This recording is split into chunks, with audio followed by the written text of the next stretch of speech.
బంధించే ప్రయత్నం చేశాను, బయటపడే ఛాన్స్ లేదు అని ఒకవేళ సైతాను నిన్ను నమ్మించే ప్రయత్నం చేస్తే నమ్మద్దు సహోదరి, నమ్మద్దు సహోదరుడు, జాగ్రత్తగా విను అంటున్నాడు. ఆ హిజ్కియా మీరు ఒక బలిపీఠం ఎదుట నమస్కరించి దాని మీద ధూపము వేయవలనని యూదా వారికిని యెరూషలేము వారికిని ఆజ్ఞ ఇచ్చి యెహోవా ఉన్నత స్థలములను బలిపీఠములను తీసివేసిన వాడు కాడా, నేనును నా పితరులను ఇతర దేశములను జనులకందరికీ ఏమేమి చేసితమో మీరు ఎరుగరా? ఆ దేశ జనుల దేవతలు వారి దేశములను నా చేతిలో నుండి ఏమాత్రమైనా రక్షింపచాలి ఉండెనా? మీ దేవుడు మిమ్మును నా చేతిలో నుండి విడిపింపగలడు అనుకొనుటకు నా పితరులు బొత్తిగా నిర్మూలము చేసిన ఆయా దేశస్థుల సకల దేవతలలోనూ తన జనులను నా చేతిలో నుండి విడిపింపగలిగిన దేవుడు ఒక్కడైనా ఉండెనా?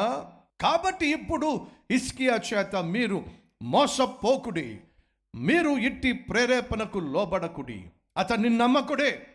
ఏ జనులు దేవుడైనను, ఏ రాజ్యపు దేవుడైనను తన జనులను తన చేతిలో నుండి కానీ నా పితరుల చేతిలో నుండి కానీ విడిపింపలేకపోగా, మీ దేవుడు నా చేతిలో నుండి మిమ్మును మొదలే విడిపింపలేకపోవును గదా అనెను. అర్థమవుతుందా మీకు?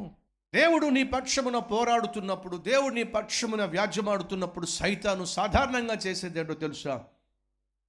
అన్నీ నీకు వ్యతిరేకంగా జరుగుతున్నట్టుగా, అంతా నువ్వు నష్టపోతున్నట్టుగా, అన్ని కష్టాలు నీకే వచ్చినట్టుగా, ఈ కష్టాల నుండి ఈ శ్రమల నుండి నువ్వు బయటకు వచ్చే ఛాన్సే లేనట్టుగా సైతాను నిన్ను నమ్మించే ప్రయత్నం చేస్తాడు.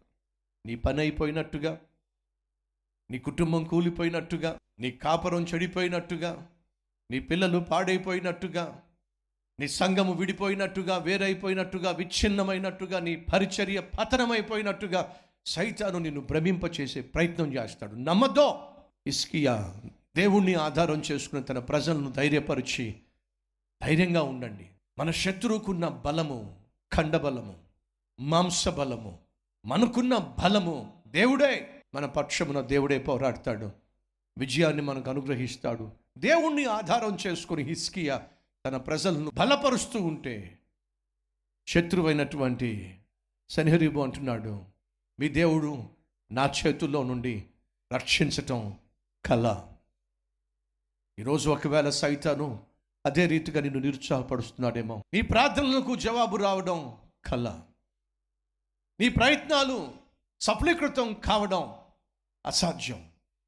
ఈరోజు నువ్వు కలిగి ఉన్న పరిస్థితుల్లో నుండి బయటపడడం అసాధ్యం. ఎందుకని?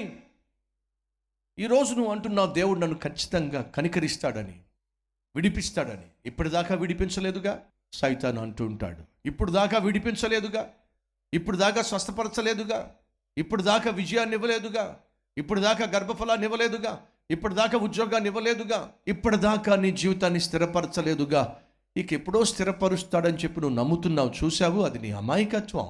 సైతాను ఈ విధంగా నిన్ను, నీ విశ్వాసాన్ని నాశనం చేసే ప్రయత్నం చేస్తాడు. నమ్మద్దో. అబ్రహాముకు పిల్లలు లేరు, కానీ దేవుడు ఇచ్చాడో. హన్నాకు గర్భఫలం లేదో, కానీ దేవుడు ఇచ్చాడో. మోషే నత్తివాడో, కానీ దేవుడు నాయకుడిగా మార్చాడో. దావీదు గొల్లవాడో, కానీ దేవుడు ఆ గొల్లవాడిని గొప్ప రాజును చేశాడో. పేతురు పిరికివాడో, అదే పేతురుని దేవుడు తన శక్తితో నింపి అపోస్తలుడుగా మార్చాడు. ఈరోజు ఈ వాక్యం వింటున్న ప్రియ సహోదరి, సహోదరుడా, ఈరోజు నీ స్థితిని చూసి, నీ చుట్టూ ఉన్న పరిస్థితులను చూసి నిరుత్సాహపడవద్దు. నేను ప్రకటిస్తున్న నా దేవుడు సజీవుడు. నీ పరిస్థితులను మార్చడానికి, నీకున్నటువంటి స్థితిగతులను సరిచేయడానికి, నిన్ను ఆదరించడానికి, నిన్ను ఆదుకోవడానికి, నిన్ను స్వస్థపరచడానికి, నీ జీవితంలో ఈరోజు కలిగి ఉన్న ప్రతి ఆపద నుండి విడిపించడానికి ఆయన చాలినవాడో. ఇది నమ్ము. సైతాను మాటలను నమ్మద్దు. సైతాను మొదటి నుంచి వాడు అబద్ధికుడో. ఆ రోజు ఈ అష్షూరు రాజు వచ్చి అబద్ధాలు చెప్తున్నాడు. హిజ్కియా మాట నమ్మకండి, హిజ్కియా దేవుణ్ణి నమ్మకండి. ఏ రోజైనా ఏ దేవుడైనా శత్రు సైన్యాన్ని తానే వచ్చి యుద్ధం చేసి విడిపించిన దాఖలు ఏమైనా ఉన్నాయా? లేవే. ఇప్పుడు కొత్తగా హిజ్కియా ఇలా మాట్లాడతాడేమిటి? పిచ్చోడు. అష్షూరు రాజుకు ఒక విషయం తెలియదు. ఏమిటి? ఇశ్రాయేలీయుల సైన్యమునకు అధిపతి యెహోవా. యెహోవా పోరాడకపోవడం ఏమిటి? యెహోవా విజయాన్ని ఇవ్వకపోవడం ఏమిటి? అరణ్యములో ప్రయాణం చేస్తూ మోషేతో పాటు వస్తున్నటువంటి ఇశ్రాయేలీయులు ఎంతమంది మీద విజయం సాధించలేదు, ఎన్నెన్ని దేశాల మీద విజయం సాధించలేదు. యెహోషువను దేవుడు నాయకుడిగా ఏర్పరచుకున్నప్పుడు యెహోషువ ద్వారా దేవుడు ఎన్నెన్ని విజయాలు ఇవ్వలేదు, ఎంతమందిని తరిమి వేయలేదు. దావీదు ద్వారా దేవుడు ఎన్ని విజయాలు అనుగ్రహించలేదు, ఎన్నెన్ని దేశాలను, శత్రు దేశాలను, సైన్యాన్ని తరిమి వేయలేదు. ఈ సహోదరి సహోదరుడా, సైతాను వచ్చి అనేక సందర్భాల్లో ఎంత విశ్వసిస్తున్నావు, ఎంత ప్రార్థన చేస్తున్నావు, ఎంత నమ్ముకుంటున్నావు, ఎంత దేవుని మీద ఆధారపడుతున్నావు, నీ జీవితంలో ఏమైనా చేశాడా? ఎటువంటి మేలైనా చేశాడా? ఎటువంటి అద్భుత కార్యమైనా చేశాడా? ఎప్పుడైనా నిన్ను ఆదుకున్నాడా, ఆదరించాడా, సేద తీర్చాడా? సైతాను మనుషులు వచ్చి ప్రశ్నలు వేస్తూ ఉంటే నమ్మదు సుమా. ఒక్కసారి వెనక్కి తిరిగి చూడు. నా ప్రాణమా యెహోవాను సన్నుతించుము, నా అంతరంగంలో సమస్తమా ఆయన చేసిన మేలులలో ఏదీ మర్చిపోవద్దు. సైతాను వచ్చి ఒకవేళ నిన్ను శోధించే ప్రయత్నం చేస్తూ దేవుని మీదే అనుమానాన్ని పుట్టించే ప్రయత్నం చేస్తూ నువ్వు చేయాల్సిందని తెలుసా? ఒక్కసారి వెనక్కి తిరిగి చూడు. ఏ రీతిగా దేవుడు నీ జీవితాన్ని కనికరిస్తూ వచ్చాడో, ఎన్నిసార్లు దేవుడు నిన్ను క్షమిస్తూ వచ్చాడో, ఎన్నిసార్లు దేవుడు ఆపదల నుండి, అపాయముల నుండి, అనారోగ్య సమస్యల నుండి, ఆర్థిక ఇబ్బందుల నుండి ఎన్నిసార్లు దేవుడు ఆదుకున్నాడు ఒకసారి జ్ఞాపకం చేసుకో. నువ్వు జ్ఞాపకం చేసుకోవడమే కాకుండా నీకున్న జ్ఞాపకాలను చెరిపివేసే ప్రయత్నం చేసే సైతాను వచ్చినప్పుడు వాడికి చెప్పో, సాతానా, దేవుడు నా కోసం ఏమీ చేయకపోవడం ఏమిటి? 2000 సంవత్సరాల క్రితము నా కోసం తన ప్రాణాన్ని ఇచ్చేశాడు. 2000 సంవత్సరాల క్రితము నా క్రయధనము చెల్లించాడు. 2000 సంవత్సరాల క్రితము కల్వరి కొండపైన, శిలువ పైన వెండి చేత కాకుండా, బంగారం చేత కాకుండా, అమూల్యమైన రక్తము ద్వారా నా కొరకు క్రయధనము చెల్లించి నన్ను కొనుక్కున్నాడో. ఇంతకన్నా ఏం చేయాలి? సైతాను వచ్చి నిన్ను నిరుత్సాహపరిచే ప్రయత్నం చేస్తే నువ్వు చేయాల్సిందని తెలుసా?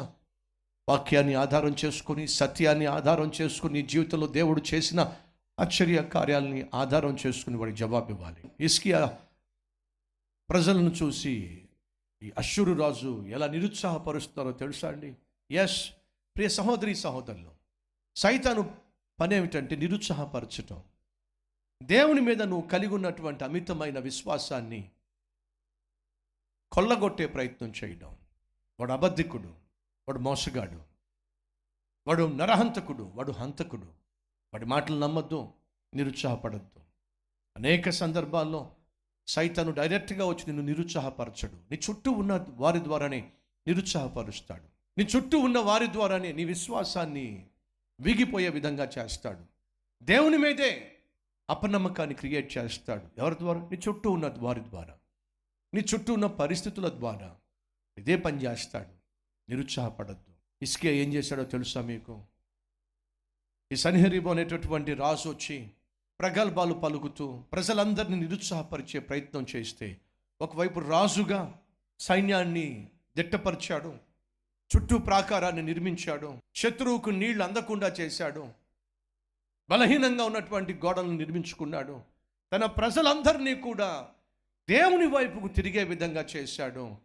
చివరిగా అదే రాజు హిజ్కియా యెషయా ప్రవక్తతో కలిసి, దైవజనుడితో కలిసి దేవుని సన్నిధికి వెళ్ళి, అయినా రాజుగా నేను చేయాల్సిన ప్రయత్నాలు, పనులన్నీ చేశాను, కానీ అంతిమముగా విజయాన్ని ఇచ్చేది నువ్వే కదా. ఆ దేశాన్ని నువ్వే కాపాడాలి, ఈ దేశ ప్రజలు నువ్వే కాపాడాలి. నలుదిక్కుల శత్రువు పొంచి ఉన్నాడు. ఈరోజు ఎవరైనా ఉన్నారా మన మధ్య? అయ్యా, నలుదిక్కుల శత్రువు పొంచి ఉన్నాడు, నలుదిక్కుల సమస్యలు పొంచి ఉన్నాయి. ఎటు చూసినా, ఏ దిక్కు చూసినా నా జీవితంలో, నా కుటుంబంలో సమస్యలే. ఏ వైపు చూసినా కష్టాలే, ఏ వైపు చూసినా పోరాటమే. ఆత్మీయతలో పోరాటం, శరీరంలో పోరాటం, ఆర్థిక విషయాల్లో పోరాటం, కుటుంబంలో పోరాటం, ఉద్యోగంలో పోరాటం, వ్యాపారంలో పోరాటం. ఎటు చూసినా నాతో పోరాడే వాళ్ళే దాపరించారు. ఈ పోరాటం చేసేటటువంటి వారి మధ్య నలిగిపోతున్నాను. ఉన్నారా ఈరోజు మన మధ్య నలిగిపోతున్న వాళ్ళు? అయితే వినండి, నలుదిక్కుల శత్రువు పొంచి ఉన్నప్పుడు 4 గోడల మధ్య హిజ్కియా, యెషయా చేసిందని తెలుసా? ప్రార్థన. అదే చేయాలి ఈరోజు నువ్వు. హిజ్కియా రాజు ఏ రీతిగా తన దేశం మీదకి యుద్ధం రాబోతుందని తెలిసినప్పుడు తను మౌనంగా ఉండకుండా తను చేయగలిగిందంతా చేశాడు. ఆ తరువాత దేవునికి తనకున్న పరిస్థితిని అప్పగించాడు. సహోదరులు మీ జీవితం